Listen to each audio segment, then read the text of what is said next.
জগন্নাথ ভুটান ফার্মে আপনাদের সবাইকে স্বাগত। আজকে নিয়ে আসলাম মায়াপুরের স্পেশাল ক্ষীর বা পায়েস। তার জন্য লাগবে আমি 100 গ্রাম মতো গোবিন্দভোগ চাল নিয়েছি, কিশমিশ, খেজুরের গুড়, এলাচ, তেজপাতা, 100 গ্রাম মতো আমুল দুধ।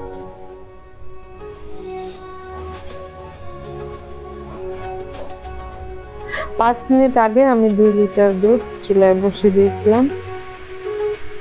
দুধ 2 লিটার দুধ 1.5 লিটার চলে এসেছে জাল হয়ে।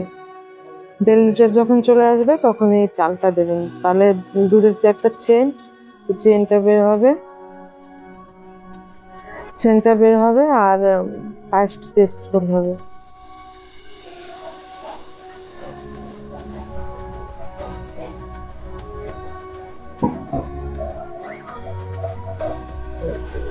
আমি চালটা আগে ভালো মতো দিয়ে ভিজিয়ে রেখেছিলাম, 5 মিনিট আগে ভিজিয়ে রেখেছিলাম। এবার আমি চালটা দিয়ে দেবো।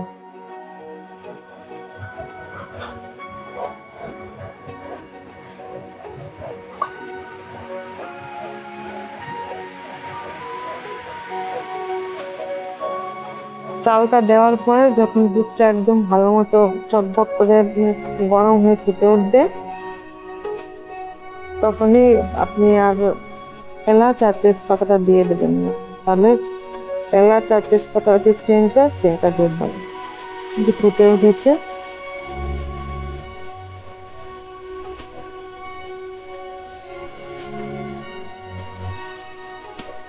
এবার এলাচ তেজপাতাটা দিয়ে দেবেন। ফুটে উঠলে দেবেন না, দিলে চেনটা সুন্দর, একদম এত সুন্দর হবে, খুব ভালো লাগবে। এবার কাজু কিশমিশ গুলো দিয়ে দেবো।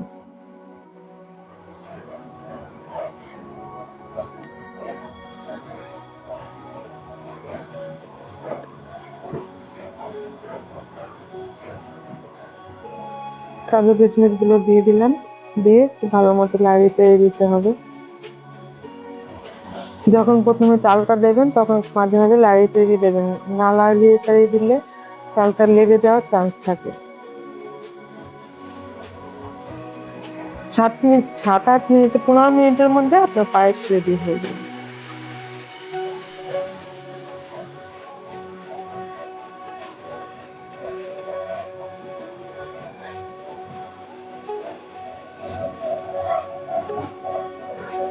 হাই ফ্লেমে সবসময় জালটা হাই ফ্লেমে রাখবেন।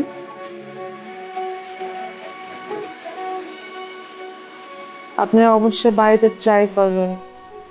আপনি ট্রাই করে বানিয়ে আপনার কোনো শুভ দিনে, কেউ জন্মদিন অথবা কোনো বিশেষ দিনে আপনারা বানিয়ে দেখবেন কেমন হয়, খুব সুন্দর।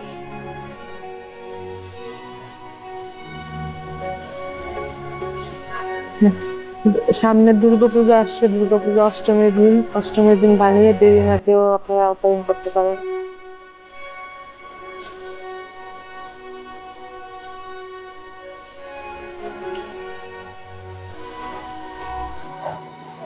খেয়াল রাখবেন, একটু নাড়াচাড়া দেবেন মাঝে মাঝে, 2 মিনিট 1 মিনিট পর পর।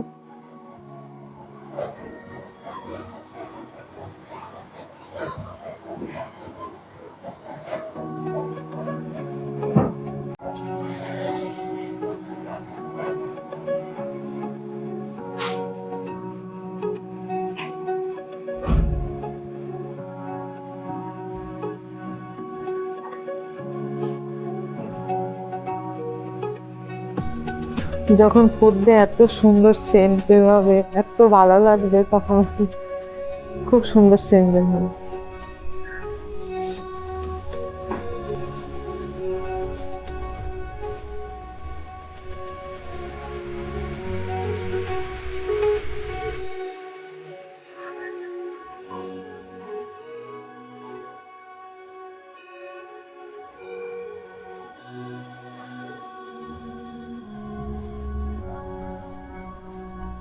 একটু 2 মিনিট 3 মিনিট পর পর একটু নাড়াচাড়া দেবেন, অবশ্যই নাড়াচাড়া না দিলে লেগে যাবে। আর চারিদিকে যখন লেগে যাবে, এটা একটু চামচ দিয়ে বা খুন্তি দিয়ে একটু তুলে দেবেন। প্রায় হয়ে আসছে।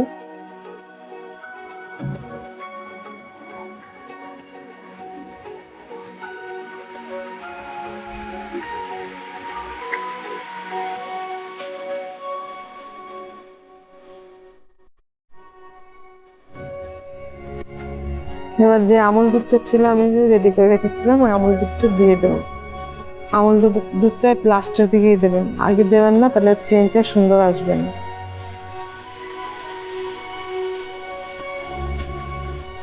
একটু কুসুম গরম জলে আমুল দুধটা একটু গুলিয়ে নেবেন, পাউডার দেবেন না, পাউডার দিলে এটা মানে দলা দলা হয়ে যাবে,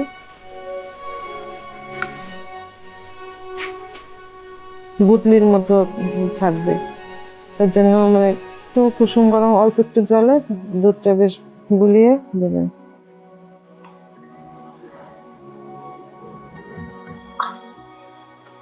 আগের বছর নভেম্বরে উম, গুড় রেখেছিলাম, সেই গুড় এখন প্রায় 1 বছর হয়ে গেল। আমি ফ্রিজে পেপার দিয়ে মুড়িয়ে রেখেছিলাম, আপনারা ওরকম রাখতে পারেন। ভালো গুড় হলে ফাটবেও না, কোনো সমস্যা হবে না। গুড়টা এত সুন্দর, দেখুন একদম দুধ ফাটবে না, কিছু হবে না। 1 বছর ধরে রেখে দিয়েছি, এত সুন্দর রয়েছে।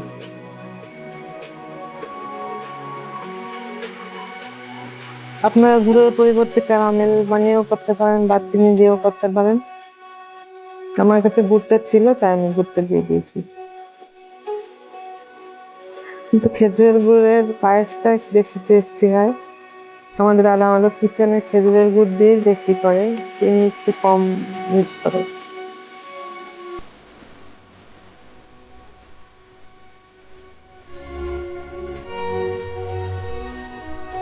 গুড়টা দিলে গুড়টা কিছুক্ষণের মধ্যে গরম একদম গলে যাবে।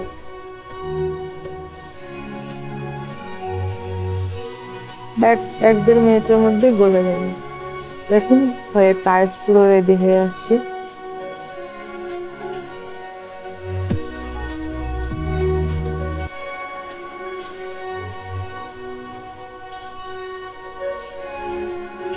হয়ে গেছে পায়েস। কেমন, খুব সুন্দর হয়েছে। আপনারা বাড়িতে ট্রাই করবেন, কেমন হয়েছে, কেমন টেস্ট অবশ্যই কমেন্ট করে জানাবেন। ভালো লাগলে অবশ্যই সাবস্ক্রাইব করবেন।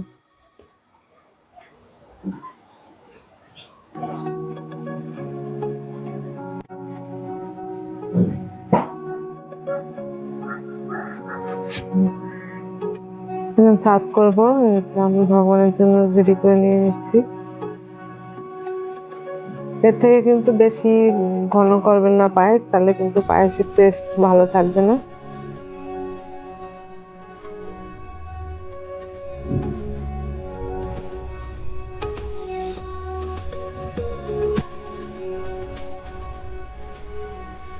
এবার একটু গার্নিশ করে দেবো, একটু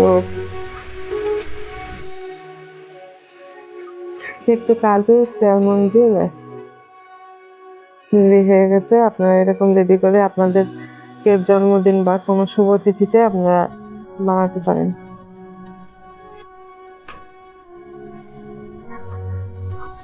কেমন হয়েছে, কেমন লেগেছে খেতে অবশ্যই কমেন্ট করে জানাবেন।